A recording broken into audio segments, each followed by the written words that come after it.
My mission statement is that God's miracle is not ambiguous. Nature is not confusing. It's fascinating and it's dynamic. I am so moved by my calling to learn and respond from my boots on the ground, hands-on conservation lifestyle. What is my life? Music, hunting, and the promotion thereof. The simple things are so simple, but we need to share the joys. Is that not the essence of what brought you to the outdoors? Oh, 100%. And I've shot some monsters, and I've gone to some breeder operations and shot some freaks, and they're fun. I like a broadside deer 20 yards looking the other way. That's my favorite animal in the world. Trophy is in the eye of the beholder, and the overall circumstances and spiritual topography of the moment. Button buck and a doe fawn. So all you trophy hunters, God bless you. Go nuts. I'm with you all the way. But here's a good idea. Be with us all the way. It's the missing link. Quit obeying immoral regulations. Fight back. Welcome to the Droptine Studios Podcast. Today, I'll be sitting down with Ted Nugent. And if you're new here, my name is Austin Praden, and I'm the owner of Droptine Studios. We are a media and marketing agency that is specifically focused in the wildlife industry. We offer photography, videography, graphic design, web design, social media management, and so much more. I hope you enjoyed today's podcast. Please like, share, and subscribe, and follow us on all of our social media platforms. I had a bumper crop of middle fingers this year, so you're in good shape today. I appreciate it. Thanks for doing this, Austin. Oh, thanks for being. You put forth all this effort.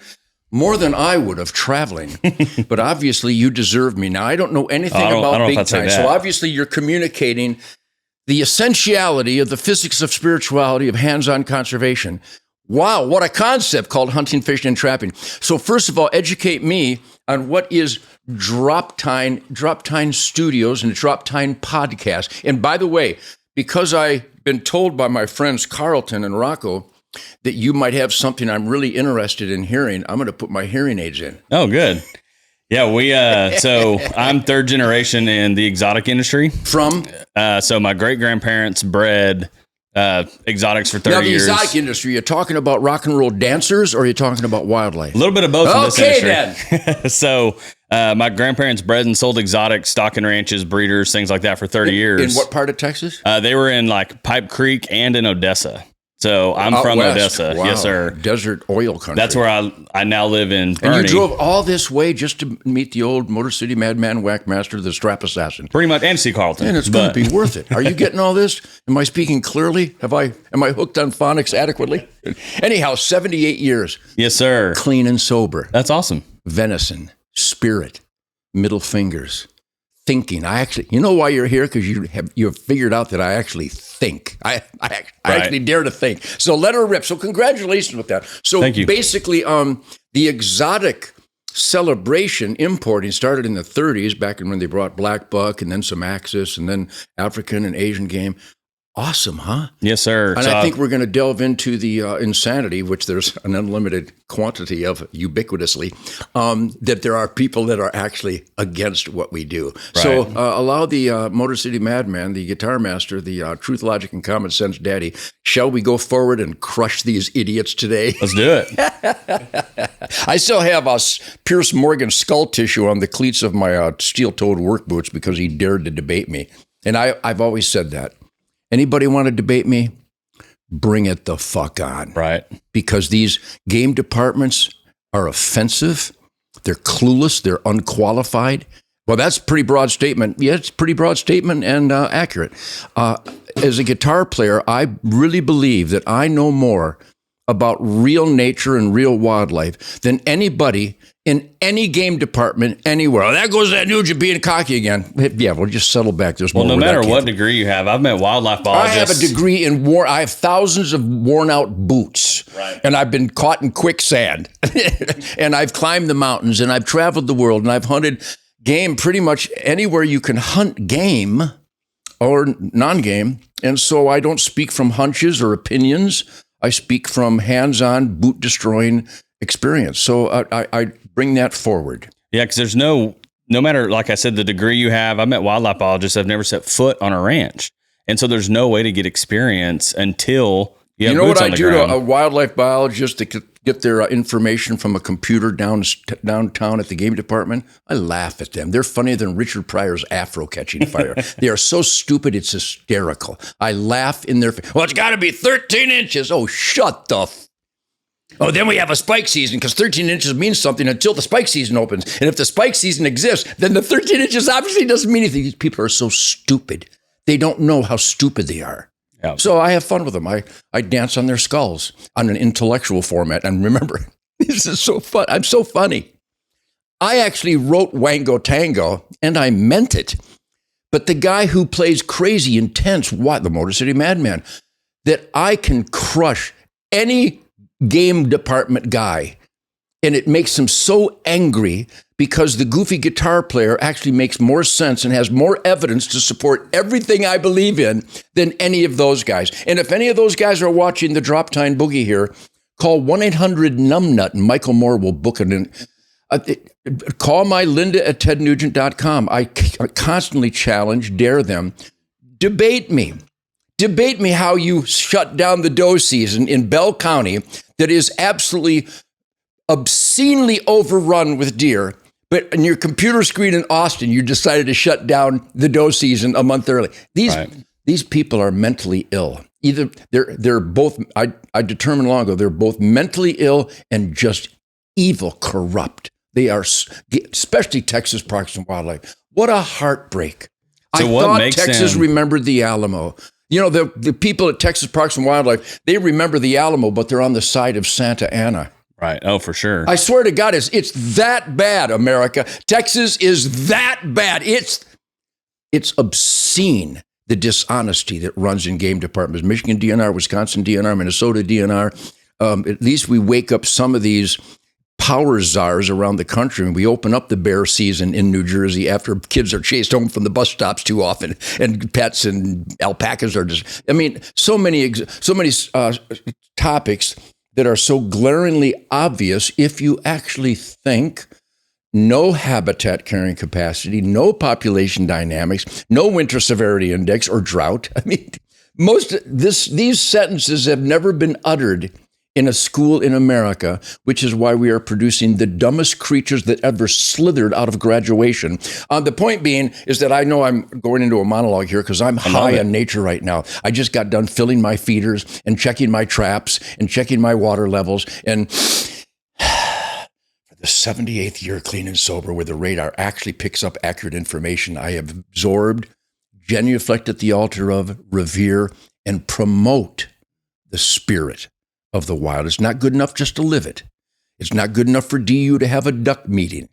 They're supposed to spend their money educating the public about quality air, soil, and water coming from wildlife habitat. Has that sentence, I won't ask it in a question, that sentence has never been uttered at Rocky Mountain Elk or Safari Club International. It's really a shame, really. So anyhow, I don't mean to dominate, but I'm so good at it. But I will respond to any inquiries and points you may bring up, Austin. Once again, thanks for doing this. Absolutely. Thank you for having us. You bet. My biggest thing is you're obviously passionate about what you do. You're extremely passionate. But if you could sum up overall, if like in a couple sentences, if that's even good luck possible. with that, but I'm sure I can. I can improvise, adapt, and overcome. Everywhere you've been, everywhere you've hunted, everything you've stood for, if you could sum it up in just a little bit, what would be like the mission statement of Ted Nugent? My mission statement is that God's miracle is not ambiguous. Nature is not confusing. It's fascinating and it's dynamic, and it can't be summarized because it's constantly changing and ongoing. But when I was attacked for murdering innocent animals in rock and roll media, I had no idea what a debate was. I graduated from an American high school. So I will summarize that I am on a jihad, a holy war since the 1960s to crush the indecency of the animal rights scam, the anti-hunting buffoonery, and worse than any of that, this is the most painful of all, the buffoonery in our own industry, the cannibalism in our own sport, the inbreeding. Well, you shouldn't have a scope on a muzzleloader in Colorado. God forbid it would be too accurate. Well, you can't hunt in Lake Waco, but you can in Newark. So I can hunt in a communist New Jersey in the cities, urban and suburban areas, but not in the so-called Republican Greg Abbott's. I was supposed to summarize this in a sentence or two. I love it. But there's so much corruption and abuse of power by runaway, unqualified people with power in the conservation world, in our own industry, that I genuflect at the altar of my lifetime experience. I keep referencing 78 years clean and sober. You can actually form syllables like this if you don't get drunk and stoned. Good luck out there. I am so moved by my calling to learn and respond from my boots on the ground, hands-on conservation lifestyle. All my life, I've never missed a hunting season since 1949. I was 10 months old. I didn't kill anything that year, or the next couple of years. But I was there, realizing that as the hippies as the beatniks turned into hippies and condemned me for not snorting their cocaine and smoking their dope, they're all drooling and stumbling and puking and dying, calling it a party. My dad raised me to think. So when I saw the animal rights getting no response from our conservation community in the media, in Hollywood, all around the world, and not a rock and roll interview ever did I fail to bring up the soul cleansing powers of my outdoor lifestyle. Not knowing that I was debating, not knowing that I had to confront such runaway stupidity and nastiness. So my life is dedicated to celebrate and promote. That's the only reason I have a Ted Nugent Spirit of the Wild TV show. It's a pain in the ass.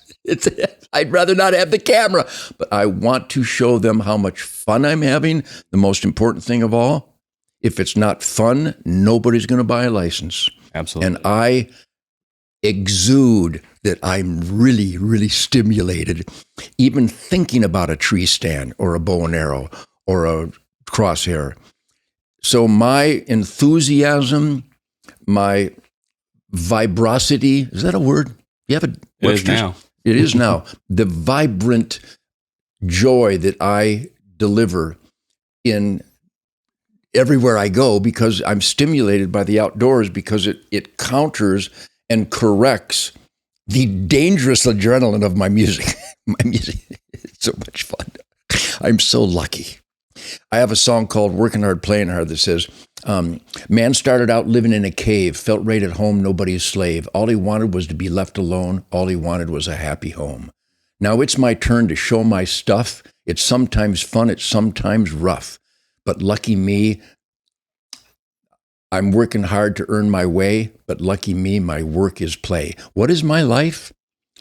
Music, hunting, and the promotion thereof, and in the process, crushing idiots that don't acknowledge the perfection of the communication of music and the inescapable responsibility to manage and be resource stewards for quality air, soil, and water, which only comes from healthy wildlife habitat.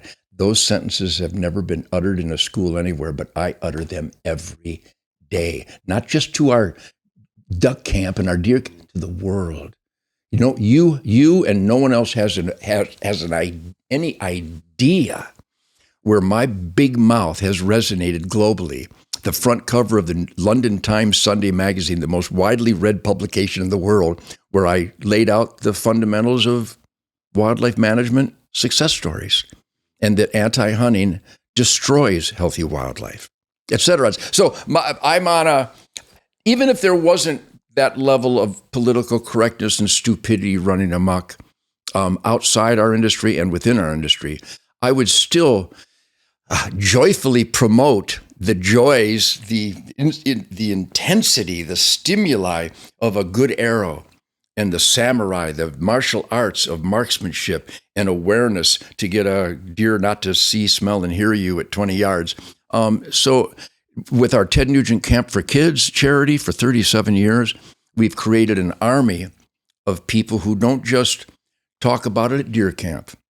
that they promote it in school and church, at the workplace, at the bowling alley, at the golf course, at the firing range, in deer camp, at the fishing dock.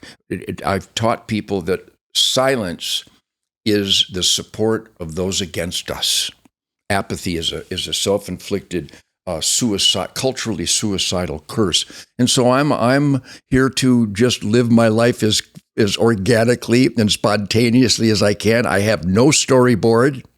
I've never produced a TV show. I've never produced a live concert. I just grab my guitar and play what comes out of my soul. I just get on the camera, push the button, and I talk what I believe in, my core beliefs, which are humble servant responsibilities. I'm a humble servant of God's nature. I don't care if it's a trail camera, I got a trajectory compensating scope, or a compound that delivers 300 feet. None of that matters. It's all about spirit, stealth, awareness, and a core responsibility to conduct myself conscientiously. Have a nice day. See ya. So that I could go on, and I'm really good at going on and on. But I see the enemy, and the enemy is us. So I try to get in the way of people that claim they're quality deer management when all they're doing is chasing people out of the sport and being elitist and nasty because that deer doesn't carry the mass out to the... No, shut the... I mean, there's so many topics that are hurting our sport within our sport. So how do those people get into leadership positions, whether it's Texas Parks and Wildlife or any other state wildlife organization, if they're all idiots, which I agree with you 100%, how do they get elected or voted or get the job? How do they get in? Very important question, Austin. Very Droptine-ish of you, because I have the answer. The people in charge, the corruption is so universal, especially in Texas. Texas is the glaring offense of political corruption. You know how you get a position on Texas Parks and Wildlife? You buy it from Greg Abbott. Boy, does that hurt when I say that. It's almost like a Braveheart moment where you thought this guy was your partner and he tried to kill you. And William Wallace laid back on the grass and the air came out of him. I thought you were my blood brother and you tried to kill me. Well, I wouldn't have laid back in the grass. I'd have slit his throat. And so I helped Greg Abbott. Now we'll talk about Texas and Greg Abbott. I helped get Greg Abbott elected. In fact, I played a huge role, if not a priority role in getting him elected, because I went on tour with him on his campaign and I promoted him as a constitutional Christian, conservationist, private property rights advocate, conservative. And then he turned. What happened? Money. I guess people are that petty and cheap and dishonest and corrupt. I mean, I've turned... You want to get into money? I've turned down hundreds of millions of dollars to go to the other side and shut up. Really? No can do.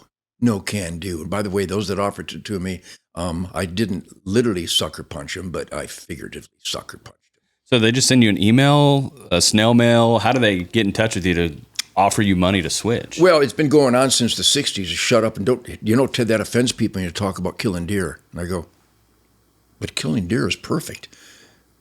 Well, yeah, I know, but it offends some of the people that buy your records. The stakes are high, and so am I. And don't talk down on drugs. People think you're getting high. No, I always explain it unambiguously. I get high on nature. Right. I get high on being tuned into the mystical flight of the path of my life arrow. That's how I get high. They all know that. But if you would just maybe do what Sammy Hagar and Jimmy Buffett and Toby Keith, three people I truly admire. But what are their careers based on? I love you, Sammy. Sammy's one of the greatest ever. Toby, one of the greatest ever. Jimmy Buffett, I don't know anything about that parrot thing. But they all made a career out of getting drunk. Yeah. How's that working out? And obviously it made them very rich. And I'm very rich because conservatives, rugged individuals, shit kickers, saw that I spoke for them while the industry was turning on me, hiding my books in the back of Barnes & Nobles, not putting them out in front. Meanwhile, I outsold the #1 book 3 times in actual sales, but they didn't count the sales at my gigs. There's a sale! It's like the Texas Parks and Wildlife. I'm going to go all over the place here, Austin. I love it. Texas Parks and Wildlife asked me about the carrying capacity of my property, and they said, well, the food plots and the exotics don't play a role in it. I said, excuse me? So I'm increasing feed, and there's more mouths to feed, and that doesn't go into the equation of managing my whitetail? I looked right at him and I went, you're retarded. Yeah. So if I'm having guests over for Thanksgiving and I have 5 family members and 25 guests, I don't have to cook for the guests? Yeah, if you have one liberal, he doesn't count towards the number of mouse you have to feed. These people are in... I guess in order to work at game departments, only the guilty need to feel guilty. And there's plenty of that to go around. Okay, that's Bill Jones, the director of Arkansas Fish and Game, who I just did a thank you to Anne Marie, who's retiring today. Anyhow, so I know the biologist that came to authorize my tags for my deer on my ranch, I go, who are you? Why would I? Why? This is my ranch, and by law, the high fence. I'm not allowed to let exotics out, which makes perfect sense. Okay, that makes sense. I support sensible stuff, right? Because I don't want anybody hitting an oryx with their Buick. I mean, I can break it down to the most simple pragmatism. And I said, but of course those extra mouths have impact on my habitat. Are you telling me you don't think those extra mouths I'm feeding, the black buck and the oryx and the axis and the fallow and the sika deer, and the odd, you're telling me that they're sustaining them doesn't impact? I said, you need to turn around and leave my property. You're mentally ill. And they're telling you how many deer whitetail you can kill. You gotta be kidding me. Go away. Just turn around. Have a nice day. Go spew your nonsense to someone who's dumb enough to buy it.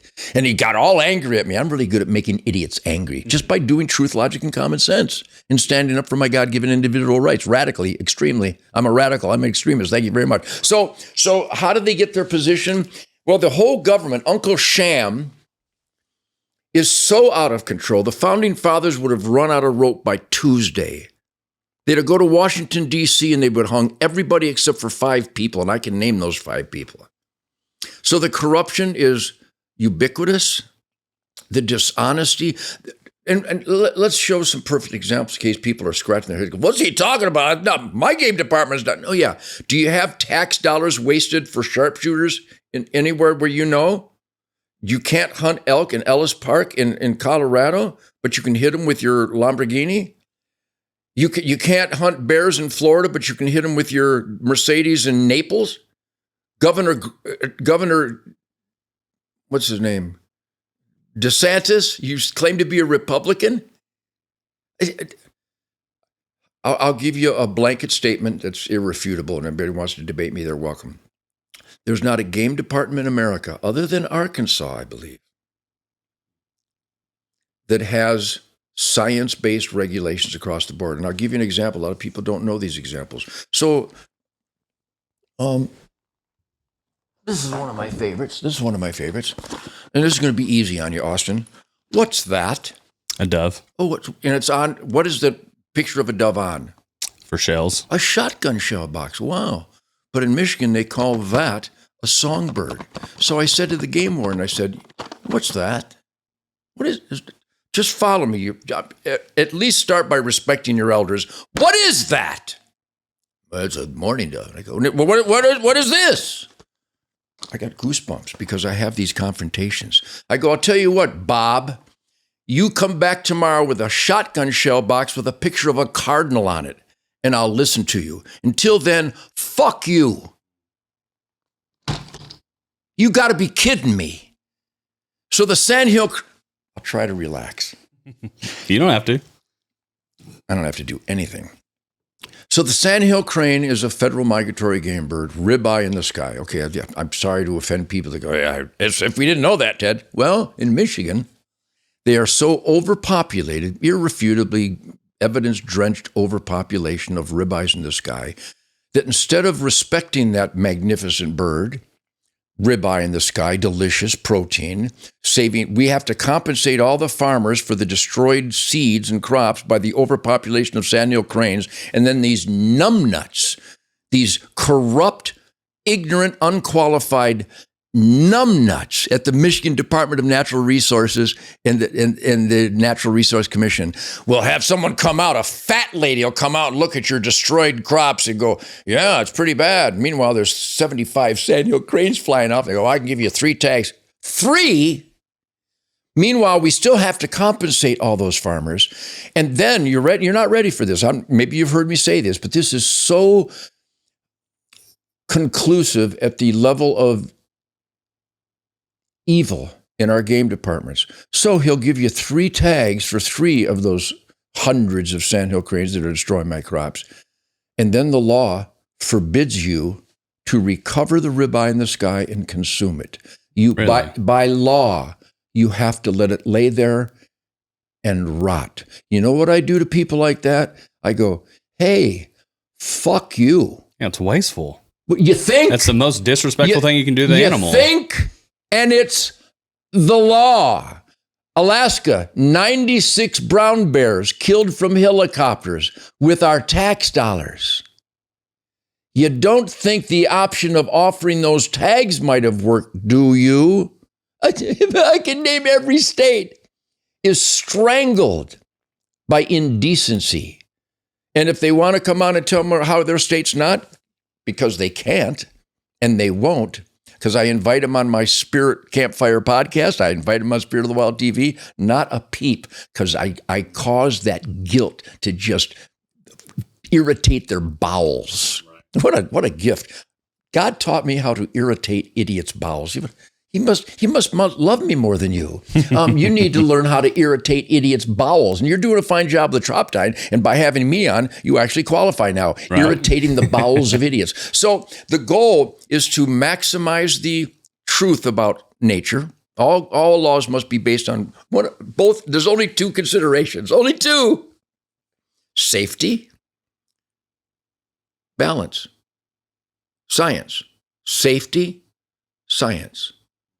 Not what the animal rights people think, not what some, what's his name, Hunter Reed, who has a child molestation rainbow flag on his website, an acknowledged pervert, drag queen story hour, child molesting rainbow flag. That's what that means. It's not harmless, it's harmful. He's in charge of deer hunting in Texas. Hey, Hunter, does this ring any bells? Fuck you. So I'm a sweetheart, and a lot of people go, well, you don't have to go down the vault. I think you do. No more bringing a doily to a gunfight, Mitt Romney. You bring an A-10 warthog to a gay rights event. And I'm not advocating murder of any, but it's a figure of speech. Some people are so stupid they don't know what metaphors are, but I know a metaphor I didn't like. Anyhow, so I don't know how much you monitor what I do, but I do this every day. You know, there's one guy in the world that was called by Bill Jones at the Arkansas Game and Fish to say thank you to Anne Marie for her years of dedication to conservation. Only one guy was called. When Josh Shapiro finally eliminated the obscenity of a Sunday hunting ban in Pennsylvania, only one guy he called. Because I've been on their ass for 45 years. How dare a man in America think he can tell another man in America how he uses his Sunday in November on his own farm? There are still 7 states where some man thinks he can tell a farmer he can't hunt on his farm during the rut on Sunday. Fuck you. Texas Parks and Wildlife says my deer has to be 13 inches. Hey, fuck you. Geez, this is the 250th anniversary of America. I would look in one of these mini cameras. I would recommend we start acting like Americans. We examine what the founding fathers had in mind, and that King George is not to be obeyed. He is to be neutralized. Even that's why you've got a Hunter Nation Cup and I have a Hunter Nation Cup. It's the only organization that matters. Okay, Rocky Mountain Elk, I'd like to see where your money went. I'd like to see where your Ducks Unlimited money went. I know you've done great work. Waterfowl habitat, that's the ultimate aerosol and water cleansing filtering system. I'm a lifetime member. They owe me a few mallards. Pheasants Forever, Whitetails Unlimited, the Grouse Society, Quail Unlimited, National Wild Turkey Federation. But SCI, billions of dollars exchange hands at the SCI event. And they just announced that they stopped the ban on importing trophies from Africa. Okay, that's good. But what have you done about 7 states no Sunday hunting? What have you done about the record population of polar bears, but we still can't bring the rug back? What have you done about grizzly bears being killed in self-defense in record numbers? Somebody's so dishonest they claim they're endangered. They're not endangered. You know when a grizzly bear is endangered? Within 25 yards of me, he's endangered. Because I'll whistle, he'll look at me, I'll claim he charged, and I'll shoot him between the eyes with a Corbon 200-grain Remington 10-millimeter round. Did Nugent just admit he's breaking the law? Yeah. Ted Nugent, you tell me I can't eat a sandhill crane? I'm eating sandhill cranes. You tell me that the dove is a songbird, I'm going dove hunting.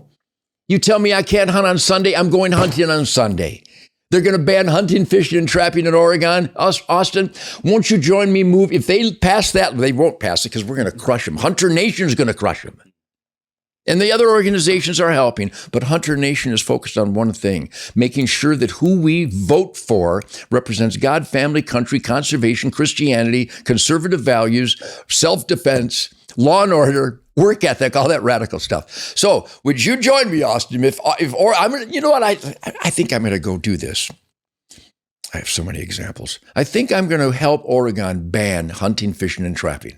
I think I'll help them do that. So we can go hunting. And then I'm going to Oregon to hunt, fish, and trap and confront some soulless little fat game warden who had to check his dick in at the door to function immorally. You know who I'm talking about, you little squirming, sweating punks. If you've listened to any of our podcasts, there's more than likely a chance that you've heard us talk about conservation through commerce. This phrase was coined by the Exotic Wildlife Association. If you are interested in conserving animals or just the wildlife industry in general, make sure you check out their website, and thank you to the EWA for being a sponsor of the Droptine Studios podcast. Spring Creek Outdoors is an all-inclusive habitat and wildlife management company that includes exotic and native animals, fisheries, lake designs, construction, wildlife surveys, including helicopters and thermal drones, wildlife captures, state-issued permits, and wildlife tax conversions all over Texas. They have seen what works and what doesn't work on hundreds of ranches and literally millions of acres. No matter what your management goals are, the team at Spring Creek Outdoors can help you reach them. So find more information at springcreekoutdoors.com. So what does like the young community now that are like in their teens, 20s, and 30s? I think I'm acting like I'm in my teens or 20s. I still get away with it. But let's say like they're too scared to speak up. Everybody is. And I understand that they'll get arrested. You have to be clever. And a state trooper stopped me. I was doing 135 miles an hour in my Hellcat. And my radar detector went off, but I thought it was the guy that had the truck pulled over. But anyhow, so he came up and I took out, I made my hands on the wheel. I rolled down the window. I said, "Officer, sorry about that. I'm going to give you my driver's license." He goes, "Uncle Ted?" So I knew I was already on my way. And I know that might be cheating. But anyhow, they know that I work with cops. I called a cop that was shot in the line of duty yesterday. And I made him laugh and I made his wife cry because I was there for them. And I sent money to help them. So cops know that I'm a law and order warrior guy. I am cop. I've got 14 felony arrests to my credit, which is why my guitar playing is so sexy. Anyhow, I can tell you so many stories. So I gave him my license. I said, you're going to look at my license. You're going to claim because your training might have turned into brainwashing. And he smiled because he didn't know what I meant. I knew what I meant. You know what I meant. I said, "No, you're going to claim that it's expired, but you know what? Look at that picture. Not expired. Look at that date of birth. Not expired. Look at that address. Not expired. Social Security. The only thing that's expired is your system. This is a document to identify me. It identifies me. You're going to claim it's not expired. Your system is expired, but this, I'll jump to another moment. My dear friend Ralph, and so many, I could tell you stories of heartbreak of these game wardens that have no soul. A little girl who finally went turkey hunting with her dad in Michigan, shot a gobbler, and the shot pattern hit a hen behind it. So immediately the dad did the right thing, and they called the game warden to say that they tagged the gobbler. This game warden should have gone, young lady, you have a great dad for calling this in. Good work, Father. I'm going to write out a little piece of paper here that lets you have this hen because it was a mistake, but it's no big deal because come fall, you can shoot one a day. So it didn't hurt the resource, and you did the right ethical, moral thing, so I'm going to reward you. But instead, that piece of shit wrote her up and took both birds. A buddy of mine, the tag on the deer, it's for information. That's the only role it plays. So instead of cutting it out, he covered it up with a pen. Game warden, $350 fine, took his deer. The tag is for you have the information, you little prick. A grandfather on grandkids fishing day in Michigan, free, no license. Duh. Nobody should have a fishing license till they're 17 or 18, as far as I'm concerned. Get them going. That's how you cut the attrition and enhance recruitment. Somebody write this down, would they?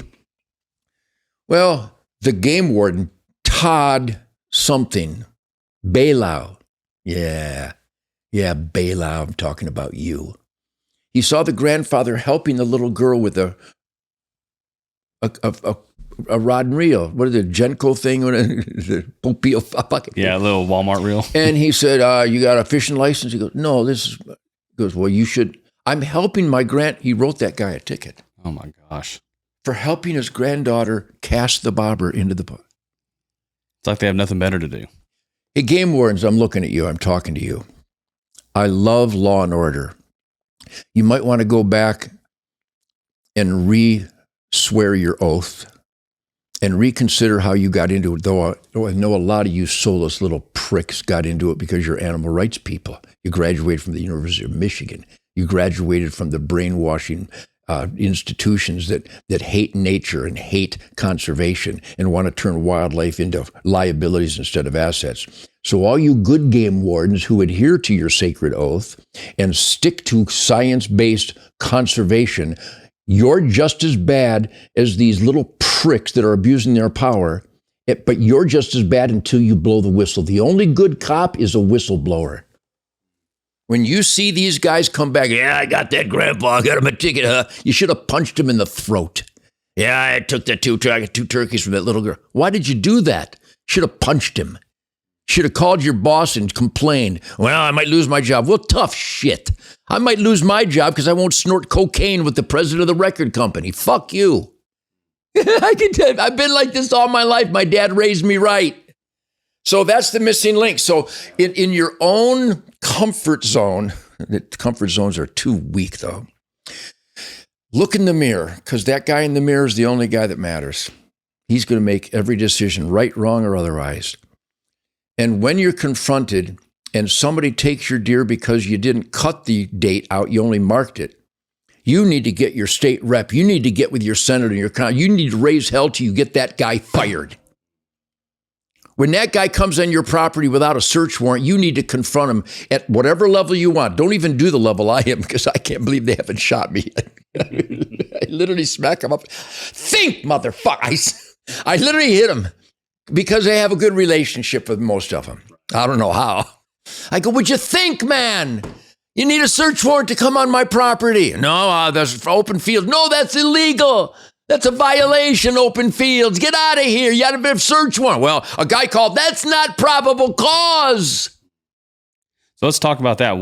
It's a misconception, right? Because I grew up here in the rumor mill that a game ward can go anywhere he wants. He can, but he can't. He thinks he can, but you can't. I can tell you stories. I can't believe they haven't shot me. I stand my ground. You know what, Austin? I've saluted certainly hundreds, maybe 1,000 flag draped coffins. You know why those guys are in those coffins? They died for their constitutional oath. So you know what my brain tells me I have an obligation to stand up for the freedoms they died for. And if some jackboot thug punk thinks he can come on my property without probable cause or a search warrant, he's in trouble.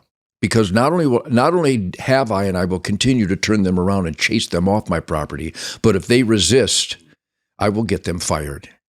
So that's the missing link. People are too obedient. Luby's Cafeteria. Texans obeyed a clear and present infringement. That, well, honey, we can't bring our gun in here. Okay, it's in the truck. It doesn't say keep in truck. 25 dead Texans, they obeyed an infringement. What? October 31st, October 31st, 1991, I believe. Luby's Cafeteria in Killeen, Texas. These Texans hid under tables and chairs while Hernard executed them.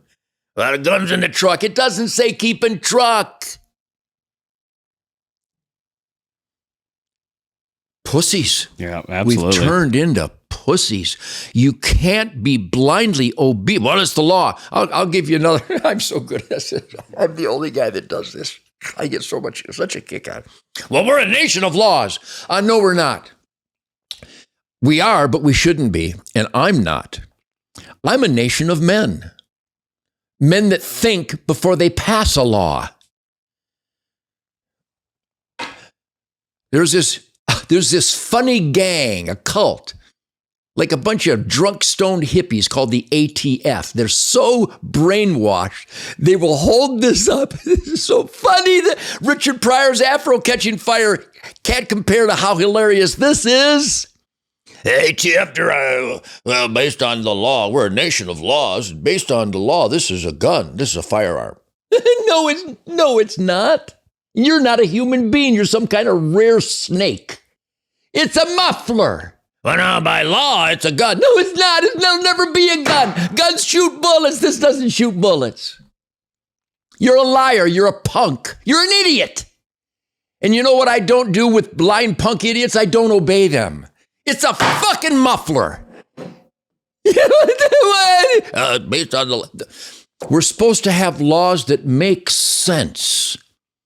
13 inches doesn't make sense. Leaving sandhill cranes to rot in the field doesn't make sense. Voting a game bird, a songbird is retarded. It's hysterical. It's hysterical. So anyhow, my goal here with you, since I'm dropping tines, stand the fuck up. Can I say fuck on your podcast? You can say whatever you want. Because I just did. Stand the fuck up. Well, I lose my... No. To your level, there's a guy in Michigan. It's on the most offensive, the most embarrassing TV show ever. Wardens. How can you be that stupid? Opening day, this old man waited all year. We wait all year for November 15th. We can't wait. It's mystical in Michigan and all around the heartland. Not so much in Texas because you got MLDs and start early and bow hunting. It's kind of eclipsed the excitement of opening gun day, but still opening gun day is still a monster day. Awesome, special day. And in Michigan, it's like cherubs blowing trumpets out of their ass coming out of the cloud. It's November 15th. Oh my God, look at just being silly about it. I got goosebumps. Well, these three jackboot punk ass game wardens in Michigan went on this old man's farm. It's his farm, Austin. Opening day. Got him out of his blind. That's against the law. That's hunter harassment. Well, somebody called, said you have a salt block here. Huh? Maybe he's got some Jews hidden in the basement too. It's how in 3 of them, 3 game wardens with no souls, ruined this man's opening day because someone said there was And if there was, so what? You're a pretty experienced guy, rancher, farmer, conservationist, you know wildlife, you know habitat. I won't even be so stupid to go, well, Austin, what role do you think a salt block plays in the world of nature? And of course, I'm not going to let you answer because it doesn't play a role. Plays no role. No one's ever shot a deer over a salt block because they only use them basically at the end of winter and early spring. Right. Are you kidding me? Ruined it. And then is that a pistol? They took his pistol and charged him with a felony for having a pistol. They took his pistol, charged him with ruined his day, might have ruined his life. I'm going to get a hold of the guy and go, ignore those pricks. Go hunting and do the right thing anyway, because I'm going to fix them. I could throw a salt block anywhere but through your window. They took his gun, charged him with a felony. Well, they dropped the felony charges, but destroyed his gun. In the United States of America, Austin. And then this, football player, some guy in Houston, they caught him with a gun on his seat of his truck. And they arrested him for having a gun on the seat of his truck in Houston, Texas. See, it's out of control. I can have a gun anywhere I want. I have the right to keep and bear arms. I got it from God. Nobody has any control over that whatsoever, except when I'm with Donald Trump. Then they take all my shit away. Take it. But I concur with that because even though I'm pretty tough, I'm not tough enough as some jihadists wanted to disarm me and use my gun. So I can understand you got to have commando, killers with guns around the president. Okay, see, I'm good with things that make sense. I'm just animated and dedicated to destroy things that don't make sense. So I could keep you here because I have a big mouth, because I'm what the founding fathers wanted everybody to be. Challenge abuse of power, challenge authority, question all authority, demand constitutional oath accountability from our elected employees. See, that sentence alone, there are some big goofballs in our industry. See, that's what I mean. He's a radical. You think? You think I might be a radical? You think I might meet some redcoats at the Concord Bridge and shoot them? You think I might be on the wall of the Alamo shooting Mexicans climbing ladders? Yeah, that would be me. Well, and they call it radical, but it's because they're so flatlined that they don't even speak. It's the basics of we the people. So, and again, thank you for letting me mouth off here, but I mouth off all the time. And I have a following of truth, logic, common sense, American constitutional Christian conservative conservationists that rally with me. And I don't do this for their rally. I do it because it's the right thing to do. And when people go, well, Ted, it's the law. I'll give you another great story. So I had a bunch of undercover troopers at my camp. Good friends. We trained together. We worked together. And they kept, I kept talking about eating a sandhill crane. Well, Ted, it's the law. And I go, really? I went right up to the black trooper. I said, what's the law? Well, what if that black kid look at that white woman? Would you stand by and let him lynch him? That was the law. Would you arrest Rosa Parks? Or would you think for a minute and realize that no matter what color your ass is, you can put it on any bus seat you want? And he goes, well, would you shoot Vicky Weaver because your boss told you to? I don't think you would. I think you would actually engage your spirit and say, I'm sorry, I can't do that. I'm not shooting Vicky Weaver on the porch holding her baby. Lon Horiachi, you piece of shit. Think, motherfuckers, think. And I'm just a guitar player, but you know what I got? My dad established a true north common sense compass in me. As you met Rocco and my son Fleetwood, my son Toby, daughters Louisa and Sasha and Heather and Chantel, my grandkids, they think. We think. And if you remain clean and sober, your thinking is meaningful. If you're drunk and stoned, I don't want you. I want you to get the hell out of here. So this is what I do, and this is what you're doing. But let's talk about a couple other things. Exotics, awesome. We saved the scimitar horned oryx. We saved the Damas gazelle.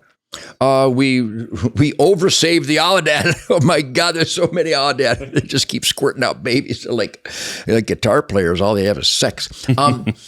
So what a great industry, and this screwworm is a huge threat to it, way more than the cattle industry. And I'm sure you've covered that. We don't need to go into those gory details because there's so much more big picture stuff that we can talk about. So I'll shut up for a minute and let you pose some inquiries based on some subjects you would like me to wax poetic about. Well, even going on off like science and even going to, let's just say, Texas parks with it, they put out a stat that said 80% of fawn survival or is not going to survive this year because of screwworms. Yikes. So I've got a question that I pose, again, thinking logical. No one can seem to answer. Okay, well, in the 60s when it was here, there was no deer breeders. But now, if we're believing the science, deer breeders are breeding for CWD resistance. Right. Which, by the way, I got to tell you, stop. We don't need to resist CWD. Cars will kill more deer today while you're here at my ranch. More deer will die in America from automobiles than all confirmed CWD deaths ever. Not the ones they test that were dead from a bullet or an arrow or from a fight or from a truck. They died of CWD. No, it didn't. It was hit by it had an arrow through the heart, you jerk. Well, that's the thing is oh my God, they've died and been tested positive for CWD, but they did not die from no, exactly. CWD. The CWD thing is Fauci on steroids. It's 100%. A scam. CWD has never hurt a deer herd. Episodic hemorrhagic disease has killed millions of deer. Right. CWD has not. I don't believe CWD has actually killed more than, I don't know, a couple dozen. Maybe I'm giving them the benefit of the doubt. Dr. James Kroll and Dr. Seabury don't think they've got any cases where the deer actually died of chronic wasting disease. They killed it and then they found it. How corrupt can you be? And you know why? Tax dollars. The whole CWD thing, the whole game department CWD scam is equal to the indecency, the treason of the Somalia leering centers. The game departments are Somalians scamming American tax dollars for leering centers. Some people go, what's he talking about? Look it up. You know what I'm talking about. It's a scam. It's a money laundering scam. And the worst offenders, Texas Parks and Wildlife. Shame on you, David Yakovich. Shame on you, Governor Abbott. Get a game department that's based on science, not scamming and tax dollars. It's torching. Oh, I hate you motherfuckers. Well, hate's counterproductive. No, I think it's very productive because then I can go after you and get you on the run and get rid of you so we get some honesty involved with the sacred wildlife lifestyle. It's sacred. How we manage our wildlife is where quality of life comes from. Air, soil, and water can only come from wildlife habitat, which we are the stewards. They're the ultimate. Yeah, so anyhow, the screwworm thing, it's a real threat. But once again, so the jackboot thug CDC and USDA and FDA, virtually untrustworthy. None of them. Whatever the FDA and the USDA and the CDC says, I do just the opposite. I pounded ivermectin in 2018. Ivermectin, now we're treating it with ivermectin. Duh, good morning, assholes. So we've been doing this. We've been spraying for the flies. And the minute I heard about the screwworm, and we got garlic, sulfur, salt blocks everywhere. Now, they don't use them much, but maybe a little bit of that might mitigate fly infestation. And we're treating all of our feed on Spirit Wild Ranch with ivermectin. And we've been doing it for months now. And I'm just a guitar player, but I knew what to do. I didn't wait for Texas Parks and Wildlife decree to get it approved. What a bunch of pricks. Doggone it. So that'd be my question is if they're claiming there's going to be an 80% fawn loss, all right, well, how do we replenish that? Well, the fascinating thing, and we proved that in Iowa and Kansas here in the last couple of years, in Nebraska, where EHD, episodic hemorrhagic disease, wiped out core herds. Even the Lakoskis, what's their name? Lee and what's her name? She's so pretty. What's the? I don't remember their names. Come on, it's a great TV show. The Crush with Lee and I feel so terrible. I don't remember everybody's name, but anyhow, the reports from people who live with deer said that within the next year, they had fawns. And remember, for every case of CWD that's been confirmed, actual death by CWD, is it 10 million fawns will be born? So I heard the 80% attrition fawn rate based on screwworm dangers. I don't believe that because I don't believe them about anything. But I'm on my ground every day, and we only have 300 acres here, high fence. We have incredible exotics. I got to start killing more stuff. We killed 7 oryx this spring, and we've got 9 babies. That's how that works. I got to kill more. I killed 4 aoudad, and we've got 11 new ones. So that's how it. Maths. Yeah. God forbid the American education system might teach that. So I don't believe the 80% thing, and I believe that it's especially deer breeders and exotic ranches, they're going gung-ho, just like they did during that freeze, even though a lot of Texans wiped out their thermal cover cedars, and they lost all those exotics because they wiped out their thermal cover cedars. Don't wipe out your thermal cover cedars, people. I didn't lose any during that. Was it 4 years ago with an outrageous extended freeze? And then we pour the super protein. And let's take a moment out. We're talking about important stuff, but let's talk about the mad scientists in our sport. Gene and Emily in Kansas, buck around feed. Aaron and Nikki in Wisconsin with whitetail products gone wild. This DJ guy with his lick 'em and stick 'em. The people at deernecessity.com with these buck muffins. Have you used the buck muffins? I haven't. Oh, Austin. Buck muffin. I was a buck muffin till just a few years ago. Buck muffin, deernecessity.com. These guys, they're mad scientists. I think they chain themselves to a pillar in a dungeon somewhere, finding the most nutritious fat, digestible protein, vitamins, minerals, and they put it in a pellet. I got goosebumps. These people are maniacs, and it's the best nutrition in the world. You notice I don't have a browse line on Spirit Wild Ranch, and I have an overpopulation of animals, but with the buck muffin, whitetail products gone wild. Aaron and Nikki, I swear to God, they're mad scientists. And the buck muffin people. And what's another one? I said buck around deer feed. They get more than what they need, and that's where you get this. If you're interested in this, and I'm interested in this, but it doesn't move me. Not my goal. I'm interested in this. I'm interested in big, healthy, fat, vibrant 3-year-olds. Except for the fat 3-year-olds that are walking at Walmart, those sperm whales. Anyhow, fat-free stuff will make you fat. Diet stuff will make you fat. Anyhow, I digress, but it's entertaining.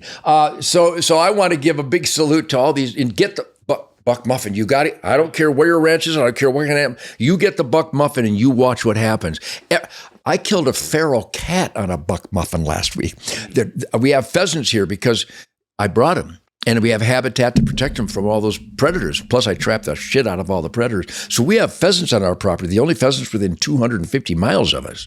But I have them because I brought them in. And they eat the buck muffin. The turkeys eat the buck muffin. All the antelope, all the sheep, all the deer, birds, ducks fly in and eat the buck. I don't know what's in it. And it's 200 pounds, so you got to be strong just to put them out.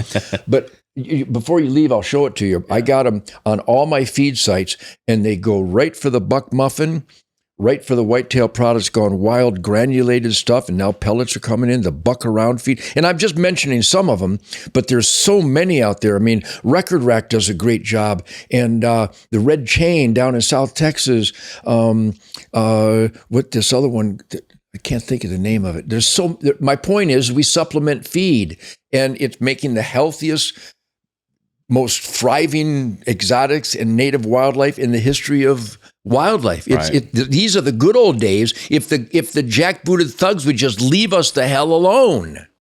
Since 1967, the Exotic Wildlife Association has supported conservation, advocacy, and education for the exotic wildlife industry. EWA brings together ranchers, breeders, conservationists, hunters, and wildlife professionals who are working to protect the exotic wildlife and preserve the industry for the next generation. EWA members receive access to valuable resources, legislative support, networking, education, and of course the EWA registry. Learn more or become a member today at myewa.org and follow the Exotic Wildlife Association on Facebook. If you're listening to this podcast and you need help with any of your media or marketing needs, we know how much work it takes to run a ranch. We can help you with your photos, videos, websites, social media, you name it. Droptine Studios sells convenience. So if you would like to learn more about our services, go to droptinestudios.com/contact and we'll set up a one-on-one meeting, and we would love to figure out how we can help you today. Well, and that's the thing, is they act like we don't care about these animals because we hunt them. And they need to realize, and so let me ask you that, is what's one of the biggest misconceptions in hunting that there is? Well, there's so many. So many that antler point restrictions matter to anybody. In Michigan, it's got to be 3 on a side. I'm laughing at you. I know I'm laughing at you. You're so stupid. What does that mean? It means nothing. It's a 1.5-year-old deer. I know what you think you're doing. You're managing for an older structure, but that's not how you do. 13 inches in Texas, it means nothing. 13-inch wide doesn't mean age. It doesn't mean genetics. Yeah, and if you get a 10-year-old deer that's less than 13 inches wide, you can't shoot it. So the ultimate deer, if you're worried about trophies, and I get a bunch of great sheds on my property because I've got some super genetics and super protein. But anyhow, and this excites me. Everybody's excited by a stag. Nobody's ever painted a picture of a doe on a cave wall, even though I'd rather have a doe broadside. I think the best deer, in fact, I don't think. Here's something you'll never hear, and people should write this down. The ultimate deer to kill on your property or any property, a yearling doe fawn. Because she's going to get bred and she's going to be a bad mother. And those animals that die will be the fawn of a fawn. You want to optimize your population. Well, I like to see a lot of deer. I think the average hunter wants more deer than any game department does, or any highway department, or any insurance department, or any agriculture, insurance, and highway departments like you to kill all of them. But we like to see a lot of deer. That's why we supplement feed, especially through winters, so that there is a better survival rate. The Upper Peninsula of Michigan notwithstanding, and wolves and bears, oh geez. But the battle cry today is to push back. So if you want a Boone and Crockett buck, go get one. My son Toby is a nutcase. He's the best deer hunter in the world. He won't shoot a deer unless it's 5 or 6 years old. Then so I supply all the venison. I know historically we're fascinated by the stag. I am. I mean, I get excited shooting a woodchuck, and I shoot every one I can. They're little cows. They're delicious. Well, I can't believe you eat a woodchuck. I can't believe you eat chicken that eats its own shit. If you want something not to believe in, you might start with your refrigerator. Anyhow, Daniel, are you having fun with this? Is this unique? I'm a special guy. I didn't invent this, but I perfected it. Anyhow, the point is I don't need much to get excited about. I'm excited because I live my dream life, the music, nature, and crushing fools. And I'm so good at all three. But we need to push back. If you want a booner, like in Michigan, well, it will never be Iowa. Because we've been hunting in Michigan before Iowa ever went deer hunting. We have 10 times, 100 times the hunters. In Iowa, somebody shot one of these 200s. So when they went from pheasants and rabbits and quail to deer hunting, they went, wow, Jimmy where'd you get that buck? Well, right behind the barn. Well, then I'm not going to shoot this guy because Jimmy got this guy. I'm going to wait for one of these. So that's a different mindset. And in Michigan, we shoot giants every year. Toby shoots a giant every other year. Jim Knapp shoots a giant every year. I occasionally shoot giants, but I ain't waiting for one. I like a broadside deer 20 yards looking the other way. That's my favorite animal in the world. I shoot that son of a bitch. I have unlimited doe tags, and I donate tons of venison to soup kitchens and homeless shelters. I'm like Mother Teresa with a sharp stick. But if you want a big one, there is a system by which you can get a big one. But leave me alone. If we manage for trophy books, that's one of the causes of attrition. And if we stand there on TV looking down at the animal, let down, it doesn't carry mass out all the way, you're weird. Well, look who's saying weird. Nugent's weird. No, I'm not weird. I'm normal. You're weird. Is it 90% of deer hunters would just like to kill a deer and have some venison? Right. I think at least 90. And if you can hunt often, you can pass up that 3 points on a side or whatever. What does that mean? It doesn't mean anything. And in Texas, if 13 inches, and I said this right to the game wardens, I said, guys, take a deep breath and listen to me. I had 3 game wardens.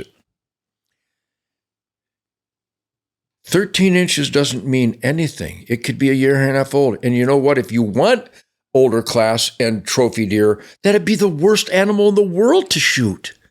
But if a big, giant, brisket hanging, big, long-headed, bulky buck comes that's only 10 inches, you're not allowed to. That would be the ultimate buck. If you're worried about genetics, you're shooting the wrong deer. I know they need to teach people how to age deer. Well, and I think most guys, I don't know if it's most, it's certainly more than ever. I'm one of them. Because when I grew up, I got a button buck mounted on the wall of my cabin. It was the first deer I killed November 15th, 1968, using my dad's pre-64 Model 70 Winchester in .308 he got from Marshall Fields in Chicago for $111. It's a classic. I could probably get 10 grand for it today. Open sights shooting Remington Corlock 180 grains that I bought from Luke's Corners on Free Soil Road next at Big Bass Lake Road for $5.95. Now it's like $12 a shot. So I remember, I had a doe tag. First time I ever had a doe tag, and I was in the Manistee National Forest, and the sun's coming up. Pow.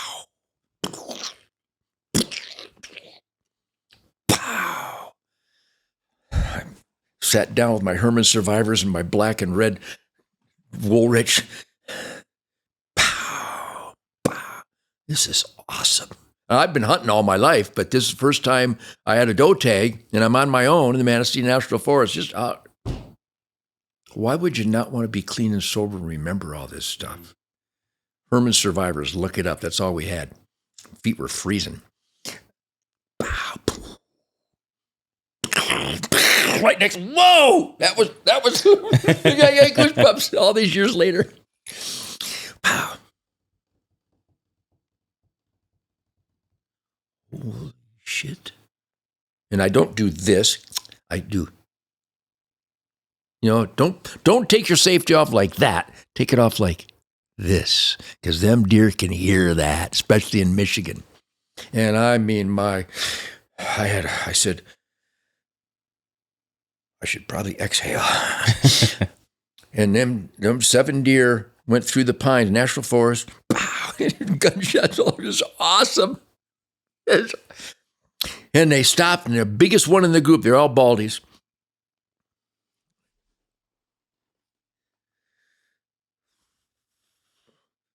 Pow! Holy motherfucker, I fucking got him. I thought it was a big doe. I mean, I'll get teary-eyed right now. So you trophy hunters, take a deep breath and shut the fuck up. And I made sure I was ready. Safety off. Blood. Oh my fucking God. Oh boy. Wait till Dad hears this. It was awesome. And there she is. Look how emotional I get. Does any of these fucking South Texas big old buck hunters, have they ever done this? I don't think so. Your priorities are fucked. And I knelt down, pulled that fucking ears up and went, it's a fucking buck. I got a buck.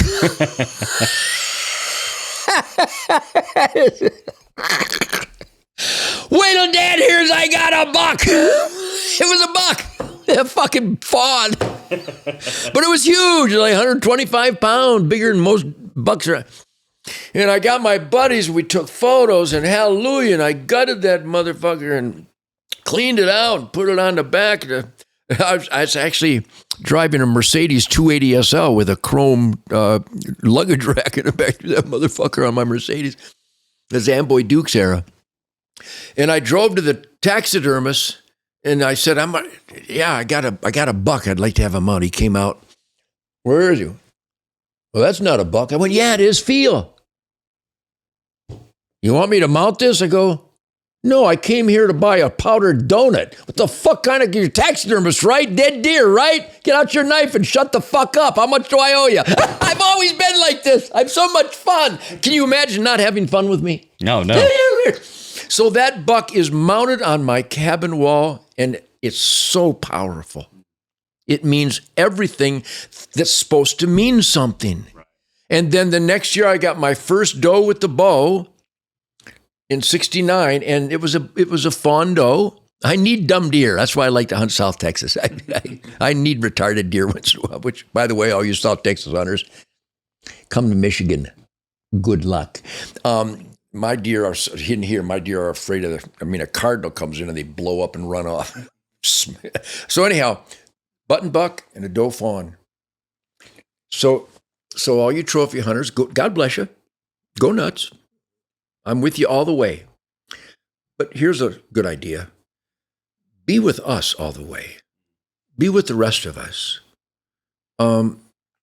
Trophy is in the eye of the beholder, and the overall circumstances and spiritual topography of the moment. Well, there's one for you. Spiritual topography. Can you transverse it? Can you traverse my spiritual topography? Go barefoot. Be grounded. What an idea. That's why people have a problem with me, because I'm so sensible, so down to earth and so grounded. I get a kick. I shoot squirrels every day for my dog. So I know I'm rattling on here, but that's what podcasts are for. Absolutely. So when it comes to the screwworm and CWD and EHD, we, the hunting community, thank God we have a Dr. Seabury and a Dr. James Kroll and Dan Schmidt at Deer and Deer Hunting, and a lot of other people that are towing the line, and Macy Ledbetter.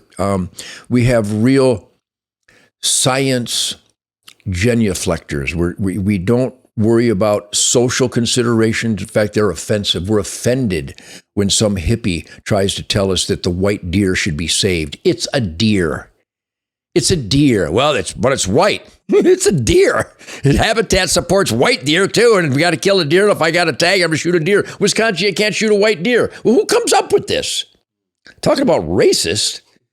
What a bunch of jerks. Anyhow, there's so many. Let's summarize. I know I'm complaining about the bad and the ugly, and it's overrunning sometimes. But you know what? Ultimately, Austin, I'm having the greatest hunting dream available. I've been all over Africa, all over Canada and Alaska, all over the United States of America, and hunting red stags in Scotland. I've killed elephants and Cape buffaloes and rhinos and lions and elk and caribou and moose and grizzlies and black bears and whitetails and mule deer and mountain lions and pheasants and quail and woodcock and grouse and squirrels and rabbits and sandhill cranes and doves, lots of doves in Michigan. And in 2026, it's the 250th anniversary of America. So in some ways, I suppose I could apologize for identifying all the ugliness, but I think that's our main goal.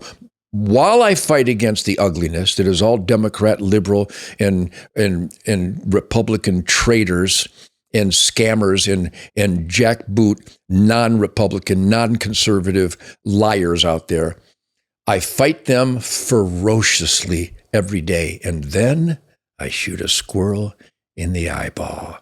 I can't imagine doing anything different every day. If my wife, my kids, my grandkids, my band, my crew, my friends, my dogs, my hunting buddies, that you came here to all this effort because you care what Ted Nugent has to say. I'm doing what the founding fathers and God wanted us to do. Fight like a rabid, three-legged Wolverine with a conibear 200 on his balls against the runaway evil. And then I take a deep breath and I go hunting. I'm having the best hunting I could ever imagine. I manage my land for optimum biodiversity. I hunt exotics and deer and varmints and run a trap. It sounds like I'm really angry because I'm really angry, but I manage it. And that's the most important thing. There's a lot of ugliness out there. And I don't know anybody else that fights it as effectively or as relentlessly as I do, but I would hope you do. And if you do, thank you. But if you don't, start. You know the laws that are stupid. I would like to get in the vernacular that we're not a nation of laws. We're a nation of men, conscientious, intelligent, thoughtful men and women who won't let stupid laws exist. For example, I'll leave you with this. My son Toby, my son Toby's awesome. We book hunts up on our pig preserve in Michigan. I share campfires with the best people in the world. Oh my goodness. Shit kickers. And we teach them, you've got to be a member of Hunter Nation, hunternation.org. He's going to put it on the screen. It's about vetting anybody running for office and make sure that they respect private property rights, real Second Amendment rights, God, family, country, hunternation.org. The NRA, I just don't know about them anymore. I hope they come back to life. Gun owners of America, be involved with your state firearms, Second Amendment organizations. Be adamant. All gun laws are illegal. All gun laws are constitutionally illegal infringements. We've fallen. 250 years, it might be time to stand up. I keep and bear while I'm alive, wherever I am. And now that our government has brought in people who want to kill us, Joe Biden, Barack Obama, evil, demonic, treasonous scum. We're surrounded by people who chant death to America. If you're unarmed and helpless, you're unarmed and helpless, and that's insane. You need to have a gun on your person at all times. You guys should have worn them coming in this room. Shame on you for not. Oh, it's in the truck. Well, that came out. That was real handy at Luby's. Texans, they don't, knife's in the truck. No, it's a pocket knife. It's not a truck knife. Keep and bear, not keep and truck. Austin, please, from now on. Yes, sir. Daniel. Yikes. So there's a lot of simple things, and I'm the happiest guy you'll ever meet because I am so satisfied with crushing idiots. You saw what I did to Pierce Morgan. You saw what I did to the Evans, I forget his first name, the guy running Texas Public Television, questioning Second Amendment rights, and I had to fix him. I can fix you. It's a muffler. I don't need your paperwork for a muffler.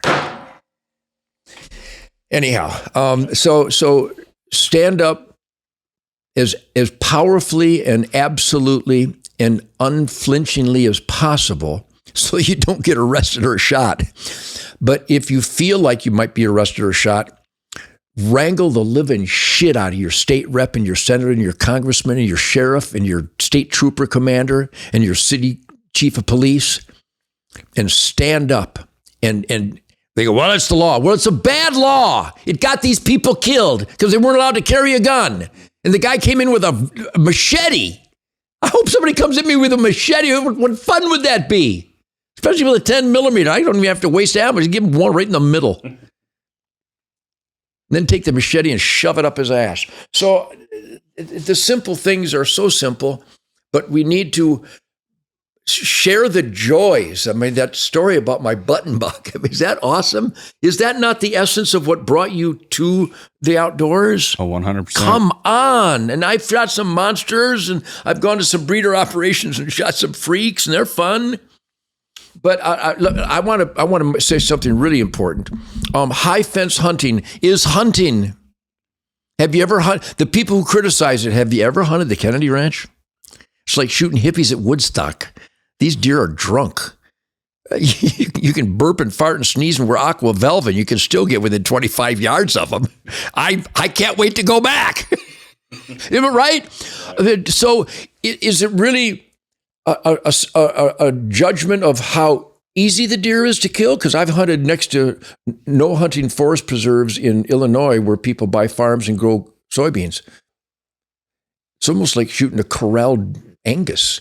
Here they come. They see you. You can squirm and they go back to soy. Thump.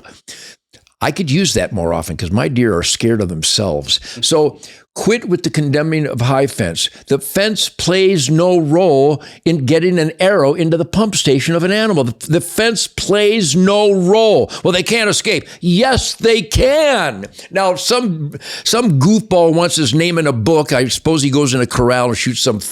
And I have friends that shoot 1,000-inch deer. And I love you, Brian. I love you. I saw you were just there. I love you, Brian. But I just don't know what that is. Because when you grow for this, their spirit is diminished. Their health is diminished. Now, all you breeders out there getting angry at me, you know I'm right.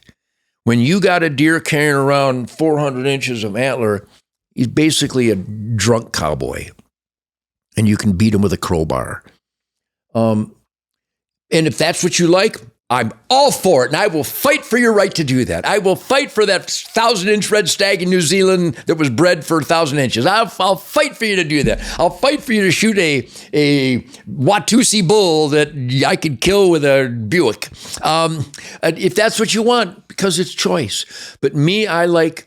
My high fence hunting is 100% fair chase. Did you get that, Steve Ranella? My high fence hunting is 100% fair chase. I have to scout.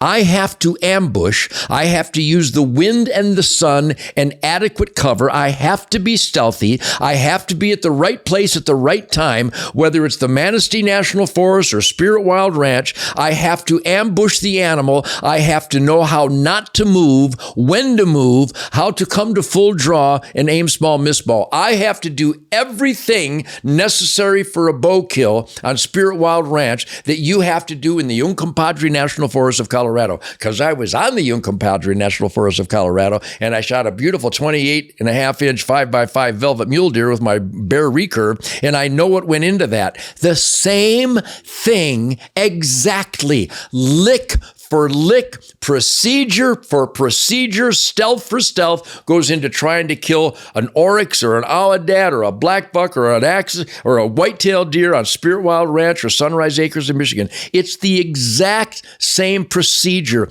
Quit being so stupid and judgmental. And again, if somebody wants to go in a corral so their name's in a book, I wouldn't do that. But who am I to say they can't? Go in the corral and shoot something so your name's... Have a night. Awesome. Great. Have a party and... Call Drop Time. We'll film Go it. nuts. Go nuts. But it's choice. But high fence hunting, when it's managed properly with proper escape grounds and sanctuary, the fence plays zero role whatsoever in me killing a deer with my bow. Which just right. And if you want to debate me, you're welcome to try. Come on, Spirit Campfire with me, Real America's Voice Spirit. Come on, I'll be a gentleman, but I'll eat your family tree and shit toxic sawdust in your face because you're stupid. It's so much fun when I do that. They go on and say, well, you know, goddamn Nugent's an asshole. We'll have a nice day. But I'm a really happy asshole. So it's a muffler.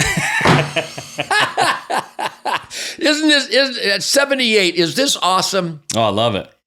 It's the missing link. Quit obeying immoral regulations. Fight back. So one of the things that we do is we just implemented it because we're still a pretty new podcast. We've only been doing this for like 4 months. Oh, Rocco's gonna get a link and we're gonna wallpaper carpet bomb this. We're gonna spread this places you had no idea it was gonna go. I can't wait. And so also I want to mention too, one of the, we'll talk off camera because I'd be interested to talk about it, but even one of the organizations that I am a big fan of, lifetime member, all the jazz, is the Exotic Wildlife Association. Good. Yeah, I was too for a long time. I think I let it lapse. But do they represent us 100%? Working on it. So because none of these organizations do. The Deer Association, no. Quality Deer Management, not even close. SCI, no.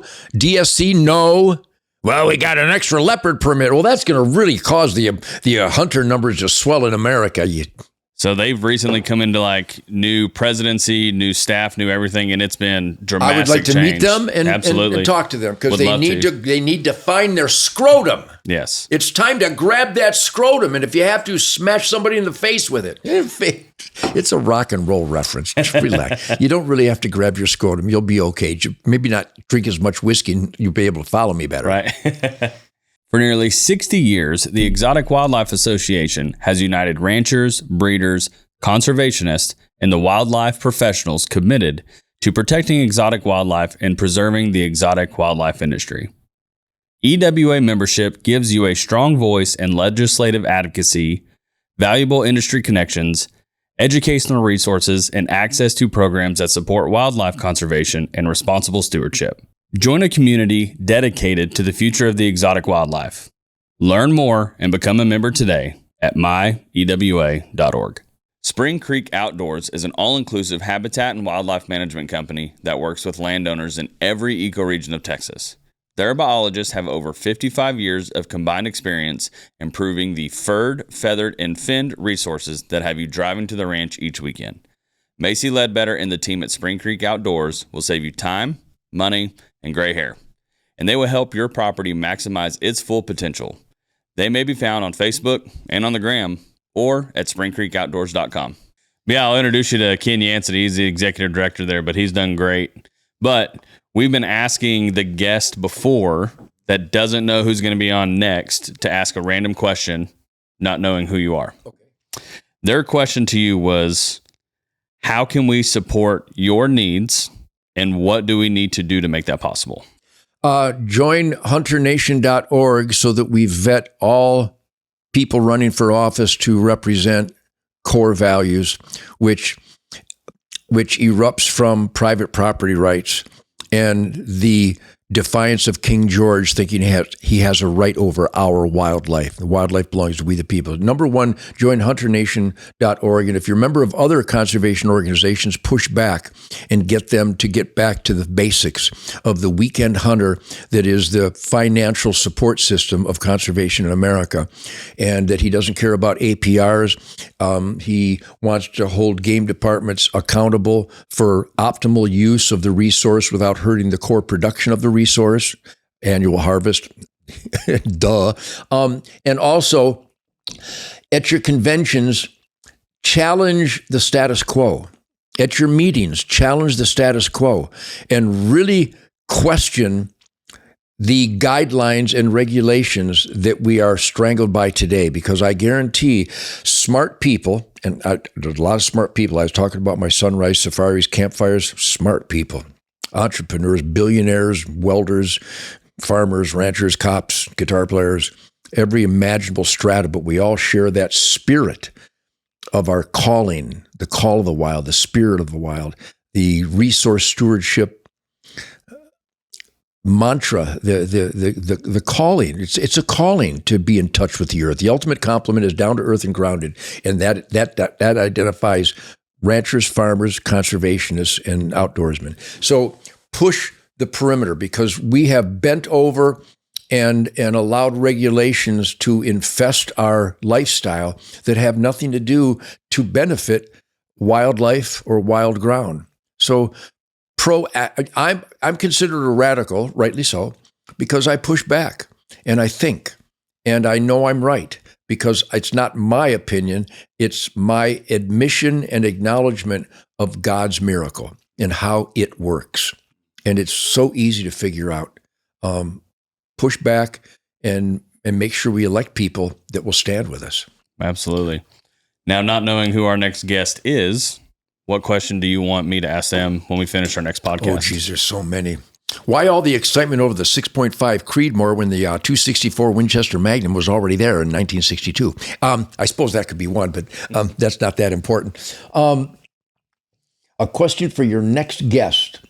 Watch the next episode to find out his question. I love it. Yeah. Well, Ted, thank you so much for taking the time. It's a pretty cool place, isn't it? Oh, I love it. I just told him before we started, I said, we're about to build an office. And I was like, we need one of our podcast studio look like this. Do you ever watch My Spirit Campfire? A couple of them, yes, sir. Powerful shit. You should, because it'll inspire you to pursue those subject matters that you could help elevate. Well, I can tell you this. I know that as soon as we leave here and I get in the truck, I'm going to go sign up. I'm telling you, Habitat and all these conservation organizations are great. I really would like to doge them, though. Awful lot of money going through those hands. I'd love to know where it goes. Yeah. I don't get paid for any of this. I invest in. I got buddies. We put millions and millions of our own dollars into making sure we get people elected who will stand with hunters. And just think of all the people in the game departments that don't hunt, that don't think opening day is a big deal in Michigan. You're going to make decisions based on those of us that do?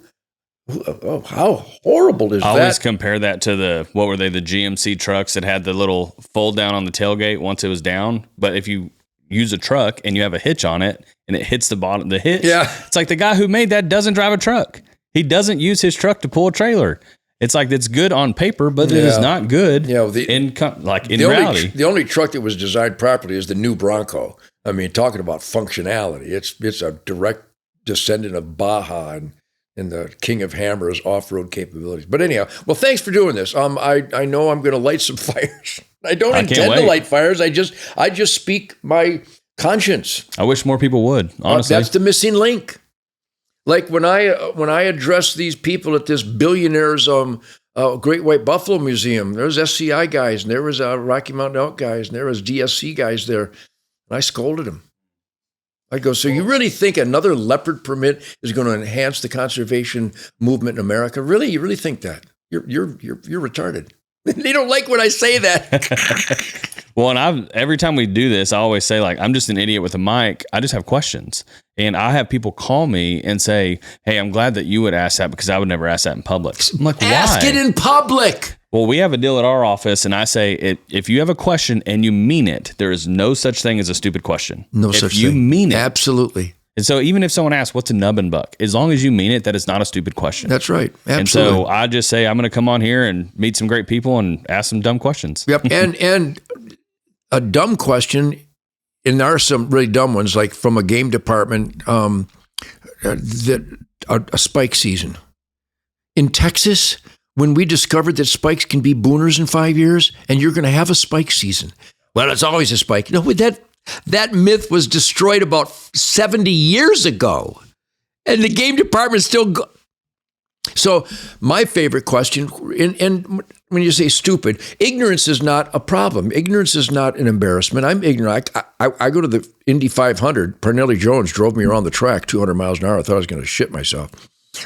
Talking about scrotums. Parnelli Jones had a T-Rex scrotum. Scared the shit out of me. But anyhow, if I went to the Indy 500 and I started pontificating on how to tune an engine, somebody probably hit me with a wrench because I'm ignorant about tuning those engines. So I would never claim otherwise. But in our game departments, they're ignorant and they won't admit it, and then they force counterproductive policies on the very people who pay their salaries. And I think they laugh at us. I know for a fact this Hunter Reed prick, when he killed those does and killed those fawns, he was laughing. I'm intense. You should have been there in event at Rodney. I can't think of his last name right now. The Parks and Wildlife came down with all those people, the veterinarians, the Texas Animal Health, all the top 7 people. I introduced them to God. I sat right across the table from them, and I let those motherfuckers have it. And one gal there, state vet, was smirking. I went, wipe the smile off your face, asshole. You work for me. Show some respect. Because they're going to slaughter his herd looking for something. You turn off the stuff and I'll tell you some other stories. Oh, thank you. Nicely done. Thank you so much. I appreciate the opportunity to mouth off like I need an opportunity. Right. All right, well. It's a fucking muffler.